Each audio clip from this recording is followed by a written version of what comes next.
Okay, so these are my coworkers, Dan, who's a recovery coach at Ottawa County CMH, and Cindy, who's a mental health aide at Ottawa County CMH, and they're going to demonstrate the 5 stances of Satir.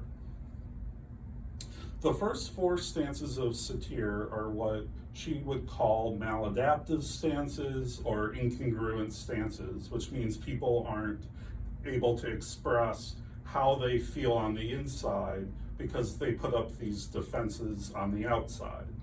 So the first defense that people use is placating, and that's the first stance. So Dan, you're gonna get on one knee, and a placater is someone who appeases everyone, who always says yes when they really want to say no, and follows everyone else's advice and information.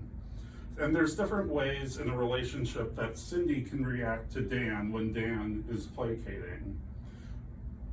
Cindy could pat Dan on the head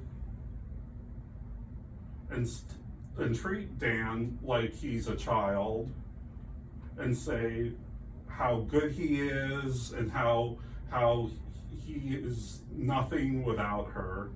And then exactly, he's very good, and he has to rely on that for his self-worth.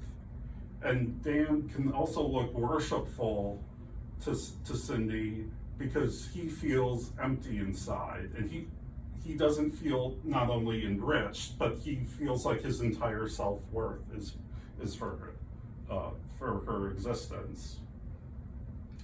She can also blame him, however, and that's the second stance. And as a response, Dan will try to protect himself by, yes, blocking with his arm while also trying to balance himself by putting up his other arm on his chest. And this can feel very uncomfortable, but people would prefer this because it's something that they learned as children, according to Satir. This is a way to survive. Cindy, as a blamer, will shout, will say very nasty things, and everything will be the responsibility of everyone else. All your fault. Exactly, it is all of his fault. But the problem with that is while they seem very powerful and omnipotent, it's also important to think that they're actually really, what they're saying is, I'm powerless, because it is the responsibility of everyone else. The third stance that people can use, and I think both of you can demonstrate this one together, is the super reasonable stance, where you're crossing your arms, you're sitting up really straight. And this is the super reasonable stance, which means everything has to be seen objectively. You act like a computer. You take emotion out of every context. You use very big words because you're a very important adult. Cantankerous. Mm-hmm. And you don't really listen to how other people are feeling and taking in how you should express yourself. And Dan, now while you're still in the super reasonable position, Cindy, why don't you demonstrate the irrelevant position by starting to move your arms around and moving around Dan, maybe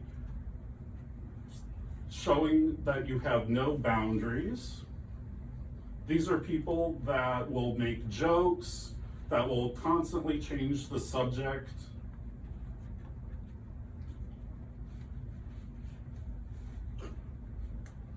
And these are people that have no idea about the context and dishonor sort of how other people are feeling and how they're feeling. All right, so the final thing, thank you so much guys, is to look at what it means to get really close to a person. Well, first, I should say both of them right now are demonstrating congruence. I see them both sort of standing on their own 2 feet, right? And being congruent and expressing how they really feel. So think back to the first 4 stances. Think about